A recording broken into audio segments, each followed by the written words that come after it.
Alors que Scott Summers a renoncé à son rôle de leader des X-Men pour se consacrer à une vie d'époux en la compagnie de Madelyne Pryor, son passé risque de le rattraper bien plus tôt que prévu.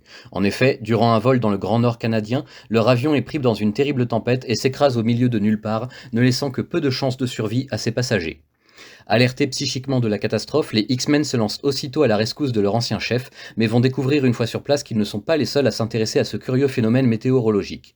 Les membres d'Alpha Flight sont eux aussi sur le pied de guerre et ont affronté d'étranges menaces d'origine mystique qui les poussent à enquêter à leur tour. Joignant leurs forces pour un meilleur résultat, les héros atteignent finalement un endroit qui ne devrait même pas exister. En effet, au beau milieu du blizzard et des neiges éternelles, ils découvrent une citadelle magique au climat doux et à la terre fertile. À l'intérieur, Scott les accueille et leur démontre les merveilles rendues possibles par la magie qui anime les lieux, comme par exemple lui permettre enfin de contrôler sa rafale optique sans aucune aide matérielle. Les autres passagers de l'avion disparu sont tous présents eux aussi et disposent chacun d'un pouvoir bien particulier lié à leur ancienne occupation avant le crash. On y trouve un bâtisseur, une guérisseuse, un archiviste et d'autres merveilles encore, et promesse est faite aux nouveaux arrivants de les doter de grands pouvoirs également ou de les aider à contrôler ceux dont ils disposent déjà, comme Malicia par exemple. Si dans un premier temps tout semble aller pour le mieux, très vite certaines méfiances refont surface, notamment quand on s'aperçoit que les membres magiques d'Alpha Flight dépérissent rapidement dans la citadelle. Il sera finalement révélé que pour que cette magie divine opère et fasse du monde entier un havre de paix, il est nécessaire que ceux qui pratiquent la magie sous ses autres formes disparaissent. Le groupe se divise alors aussitôt entre ceux qui veulent sacrifier quelques dizaines de vies pour en sauver des milliards à l'avenir et ceux qui s'y refusent catégoriquement. L'affrontement fratricide qui s'ensuit pousse l'instigateur de toute cette folie à se dévoiler. Il s'agit de Loki, le dieu du mensonge et du mal en Asgard. Loki a passé un pacte avec ceux qui sont les dieux aux yeux des dieux de la cité éternelle. Ils ont promis de lui accorder une juste récompense s'il se montrait capable de faire le bien sur Midgard en offrant un don de paix et d'harmonie aux mortels. Loki, désormais démasqué, ordonne aux héros d'accepter son offre plus que généreuse selon lui, mais se heurte alors à leur refus et entre dans une colère noire en réaction. Ces divinités protectrices l'abandonnent alors à son sort, lui refusant sa récompense en vertu de sa volonté de contraindre les mortels à accepter son don sans prendre en compte leur libre arbitre. Ainsi, le plan de Loki se retourne-t-il contre son concepteur, et le dieu fourbe doit jurer sur sa vie qu'il ne cherchera pas à s'en prendre aux X-Men par la suite en guise de revanche. Battu, Loki accepte, mais n'en a pas pour autant terminé avec les mutants. Quelque temps plus tard, c'est au tour de l'équipe nouvellement formée des Nouveaux Mutants, la petite classe de l'Institut Xavier menée par Ororo, de se confronter aux puissantes magies des dieux nordiques. Transportés dans les différents royaumes sur lesquels règne Asgard, chacun des membres du groupe va devoir surmonter de lourdes épreuves, particulièrement Illyana qui va devenir l'incarnation malfaisante de tout ce qu'elle déteste en elle. Il s'agit d'un mauvais tour pervers ayant germé dans l'esprit de l'Enchantresse, alliée de Loki, que ce dernier a sollicité pour s'en prendre aux mutants tout en conservant les mains propres vis-à-vis de son serment. Mais contre toute attente et malgré toutes les difficultés placées sur leur route, les nouveaux mutants savent faire preuve de cohésion et d'une confiance réciproque, et à eux tous ils parviennent à se libérer des maléfices de l'Enchantresse. Puis, avec l'aide des X-Men qui sont venus jusqu'en Asgard par magie pour les ramener sur Terre, les jeunes confrontent à leur tour Loki lors du grand banquet que le dieu du mensonge a organisé pour se couronner roi d'Asgard avec Ororo à ses côtés, disposant du pouvoir de Thor.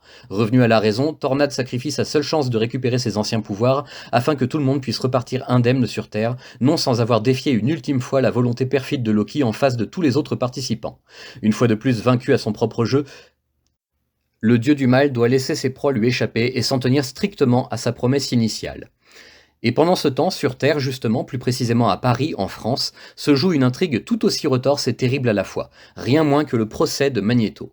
S'étant rendu aux forces de la Cour pénale internationale, le maître du magnétisme est prêt à accepter son sort des mains des humains, qui le jugent pour ses nombreux crimes et nombreuses tentatives de prise de contrôle de la planète par la force. Ainsi exposé, Magneto s'en remet humblement à Charles Xavier et à Gabriel Haller, l'ayant tous deux connu durant son passé de réfugié en Israël, pour le défendre face à la vindicte du reste du monde. Tandis que le procès s'ouvre exceptionnellement à Paris sous les yeux du monde entier et qu'au dehors une foule immense scande des slogans anti-mutants, on rapporte soudain diverses attaques en URSS ainsi que sur des bases de l'OTAN et un hôpital en plein Paris, chaque fois signé par un message des X-Men réclamant la libération de Magneto au plus vite. Bien sûr, les vrais X-Men n'y sont strictement pour rien, et il est très clair pour eux que quelqu'un cherche à biaiser l'opinion publique en alimentant la peur et la haine que vouent les humains normaux aux mutants. Dès lors, leur priorité est d'identifier et d'arrêter le terroriste véritablement responsable avant que le point de non-retour ne soit franchi. Acculés, les coupables se font rapidement connaître en attaquant eux-mêmes le tribunal où se tient le procès du siècle. Il s'agit des jumeaux Fenris, les enfants du baron von Strucker, qui tentent ici de laver l'affront que Magneto fit à leur père jadis durant leur affrontement. Grâce à l'intervention des X-Men, les Fenris seront mis en fuite et leur commando démantelé, et Magneto se charge quant à lui de protéger, à l'aide de ses propres pouvoirs, les membres de la cour. Ce qui, pour autant, ne l'absout pas de ses anciens crimes à leurs yeux, même s'il s'attire ainsi certaines sympathies. Mais il y a plus grave à traiter dans l'immédiat. Charles Xavier est mourant. Blessé durant la bataille et déjà en très mauvaise santé depuis un long moment bien qu'il le cachait à tous autour de lui, Xavier n'a plus assez d'énergie pour lutter et maintenir les apparences. C'est dans les bras de son opposant de toujours qu'il perd connaissance, non sans lui avoir fait promettre qu'en son absence, il devra reprendre le commandement des X-Men et protéger les jeunes mutants à son tour, ce que Magneto accepte solennellement. Disparaissant avec l'ancienne Majestrix Shi'ar pour être soigné sur son vaisseau, Xavier laisse l'avenir du monde et des siens entre les mains du maître du magnétisme, un pari risqué mais qui s'avérera peut-être payant. C'est enfin chose faite, j'ai fini par lire le second tome de la collection d'intégrales Marvel classique consacrée à l'année 1985 des X-Men, sous la plume de Chris Claremont, toujours, et les crayons et couleurs à expérimenter de John Romita Jr., Arthur Adams et Paul Smith. Je n'avais tout d'abord qu'une hâte, arriver au procès de Magneto à proprement parler, mais l'expérience avec les dieux nordiques était moins désagréable que je ne le craignais. On sent en effet que Claremont a un véritable amour pour toutes ces légendes des pays scandinaves, et il le retranscrit admirablement bien dans toute cette double histoire qui prend la majorité de ce recueil, entre les aventures des X-Men et celles des Nouveaux Mutants qui en sont la suite directe. D'ailleurs, même si cela pourrait être considéré par certains puristes comme du hors-sujet lié à une volonté de remplissage de l'album, j'ai plutôt apprécié de lire le récit des Nouveaux Mutants, une équipe que je ne connais pas spécialement et que je n'ai pas vraiment eu le loisir de rencontrer précédemment dans mes différentes lectures, à part sous l'ère contemporaine et encore de façon sporadique. C'était donc une véritable découverte pour moi et c'était sympathique, même si un brin longuet au bout d'un moment et, il faut bien le dire, redondant aussi. On en arrive donc à la partie que j'ai préférée et de loin, le fameux procès de Magneto et son final larmoyant qui devrait, je le pense, émouvoir plus d'un ancien lecteur comme les nouveaux qui le découvriraient à cette occasion. C'est bête à dire, mais c'est ce genre d'histoire que j'aimerais voir adapté sur grand écran. Pourquoi ce n'est pas déjà chose faite? J'espère de tout cœur que les prochains films, à l'avenir et sous l'égide actuellement branlante de Marvel Studios, sauront piocher à loisir dans ces grands récits du passé glorieux des X-Men pour nous offrir des histoires encore inédites pour le grand public et qui n'ont pas moins de force ni de puissance évocatrice que la trop mal adaptée saga du Phénix Noir par exemple.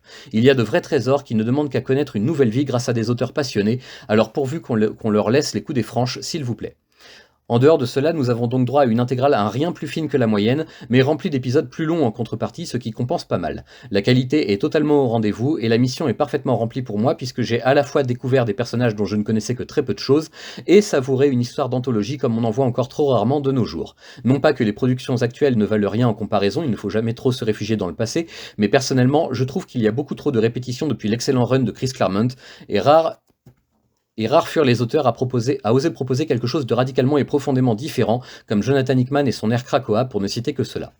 J'espère vous avoir donné envie de vous replonger dans cette fin 1985 si vous en connaissiez déjà ces récits, ou de les découvrir si ce n'était pas le cas jusque-là, et surtout que vous aurez envie de connaître la suite dans les prochaines intégrales, car Claremont et compagnie ont encore beaucoup de surprises en réserve.